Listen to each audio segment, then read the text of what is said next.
Hello बच्चों, संस्कार academy के यूट्यूब चैनल में आपका स्वागत है। आज की इस जो वीडियो में हम लोग देखने वाले हैं वो क्लास 12th का adjoint and inverse of a matrix है। जैसे कि प्रीवियस वीडियोस में आपने देखा था, हमने डिटरमिनेंट्स डील किया था, उसके पहले मैट्रिक्स डील किया था, मैट्रिक्स में ए इनवर्स निकाले थे यूजिंग एलिमेंट्री ट्रांसफॉर्मेशन। मैंने आपको उस टाइम भी बताया था जब डिटरमिनेंट डील कर लेंगे तब इसका फॉर्मूला मेथड देखेंगे। आज हमको वही देखना है। वीडियो प्रोसीड करने से पहले रिक्वेस्ट करेंगे आप हमारे चैनल को सब्सक्राइब कर लीजिए, बेल आइकन क्लिक कर लीजिए ताकि आपको सारी वीडियोस टाइम टू टाइम मिले, और गूगल प्ले स्टोर से हमारा ऑफिशियल ऐप डाउनलोड कर लीजिए ताकि आपको बहुत सारा कंटेंट फ्री ऑफ कॉस्ट मिल सके।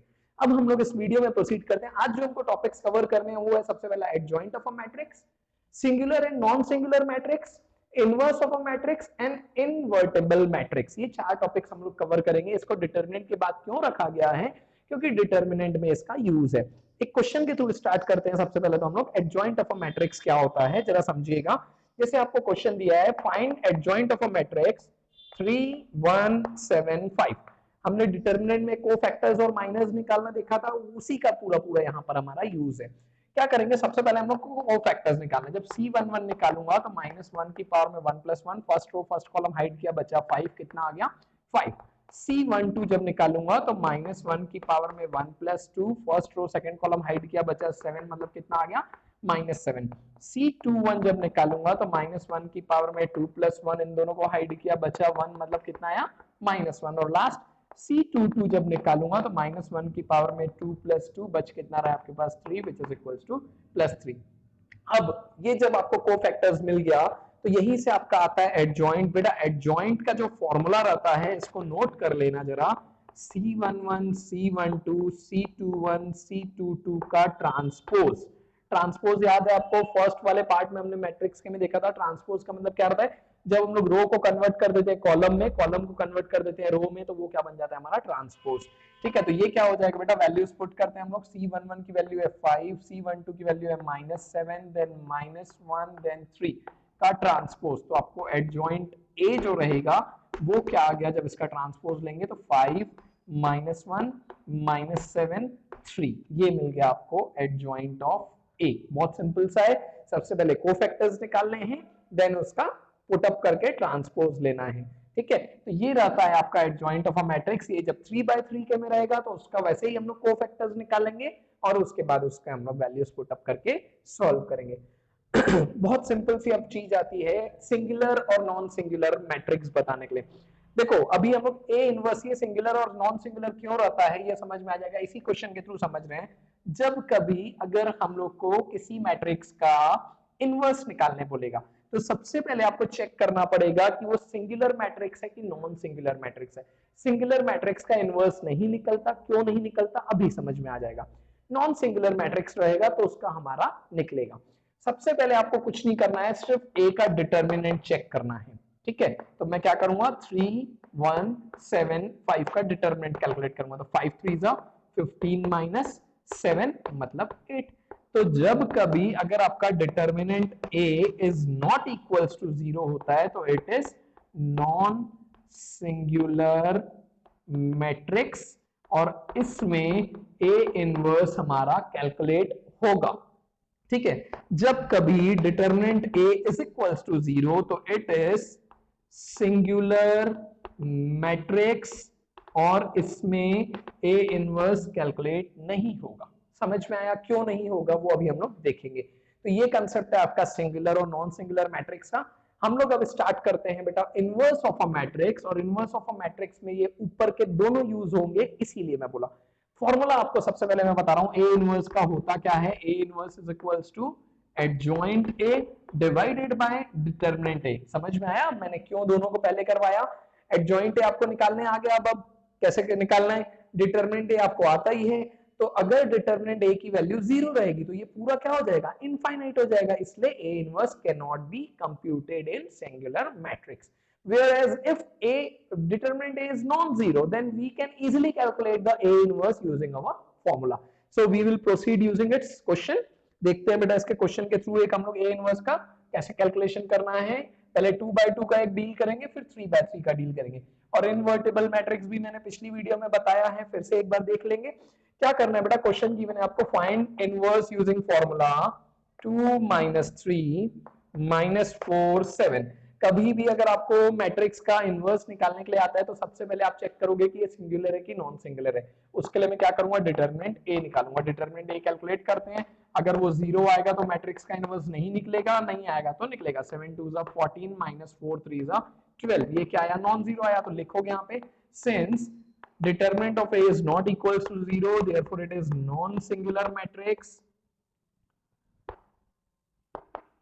ठीक है, hence we will proceed for A inverse। अब A inverse को निकालने के लिए मैं क्या करूंगा, चारों को फैक्टर्स, सबसे पहला C11 -1 की पावर में 1 + 1, ये हाइड किया मैंने, बचा कितना 7, मतलब कितना है आपको +7।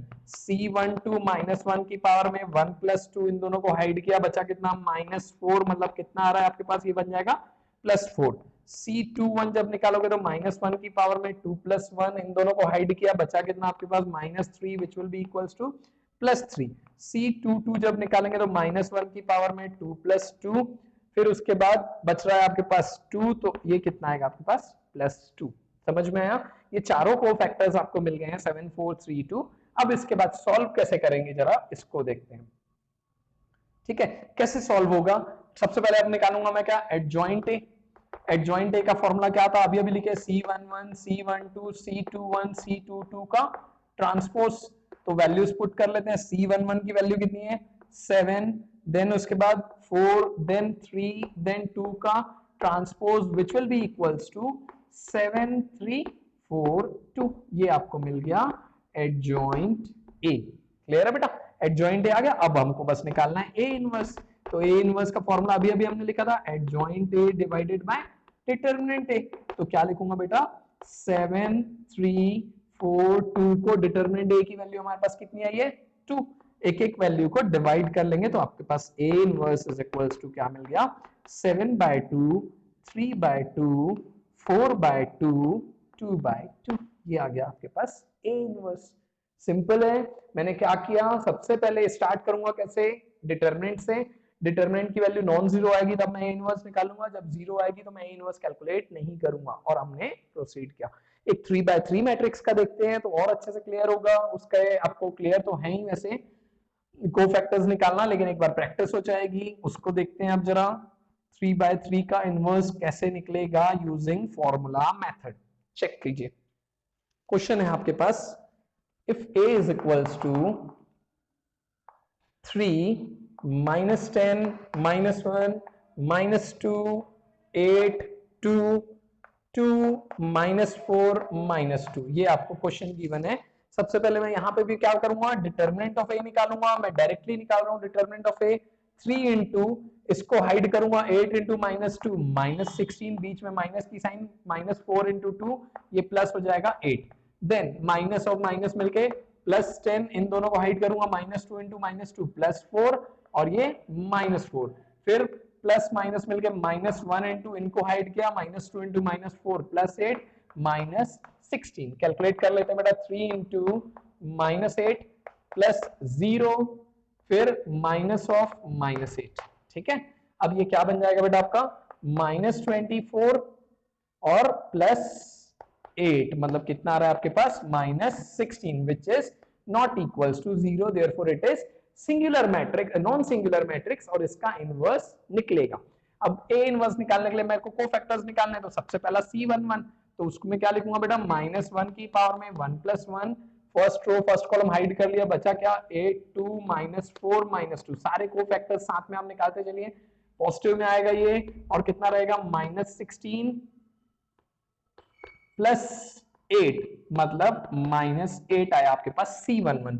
C12 कैलकुलेट कीजिए, -1 की पावर में 1 + 2, फर्स्ट रो सेकंड कॉलम को, फर्स्ट रो सेकंड कॉलम को हाइड किए, -2 2 2 -2, मतलब नेगेटिव में आएगा, +4 -4 विच इज इक्वल्स टू 0। फिर C13 कैलकुलेट करते हैं, -1 की पावर में 1 + 3, डायरेक्टली आप करने की आप कोशिश कीजिए, -2 8 2 -4 कितना आएगा, पॉजिटिव में रहेगा, और +8 -16 which is equals to -8। Similar way में C21 C22 C23 ये सारी वैल्यूज को जरा कैलकुलेट कीजिए। मैं डायरेक्टली यहाँ पे लिख रहा हूँ C21 जो रहेगा हमारा, इन दोनों को हाइड किए मतलब 20 माइनस 4 16, तो ये हो जाएगा -16। फिर C22 जब कैलकुलेट करेंगे तो इन दोनों को हाइड किया 3 इंटू 2 -6 प्लस 2 मतलब -4। C23 जो रहेगा उसको आप हाइड किए 3 4 12 -12 प्लस 20 -12 प्लस 20 आपका +8 होगा, इसके माइनस के कारण ये -8 बन रहा है। सिमिलर वे में C31 की वैल्यू कैलकुलेट करेंगे तो -20 प्लस 8 मींस -12।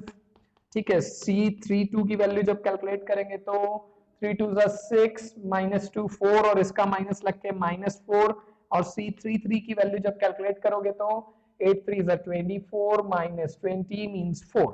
ठीक है, ये सारी वैल्यूज मिल गई। सबसे पहले अब मैं क्या लिखूंगा बेटा, एडजॉइंट ए, मैं डायरेक्टली उसका ट्रांसपोज लेके लिख रहा हूं बेटा। तो C11 की वैल्यू आपके पास -8, C21 उसकी वैल्यू आपके पास -16, और उसके बाद C31 उसकी वैल्यू आपके पास -12। मैं डायरेक्टली ट्रांसपोज करके लिख रहा हूं, ये बोर्ड रब करना पड़ेगा। देन आप लिखोगे C12 की वैल्यू आपके पास 0, C22 उसकी वैल्यू आपके पास -4, और C32 उसकी वैल्यू अगेन -4।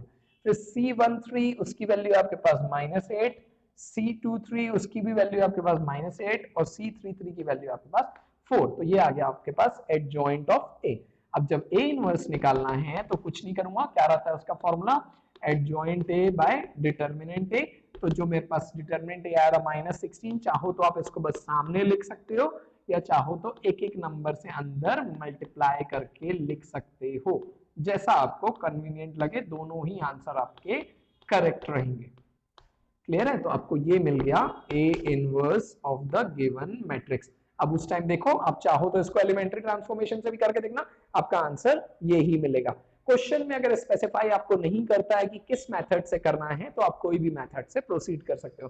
तो इसके साथ हमारा inverse of a matrix topic cover हुआ।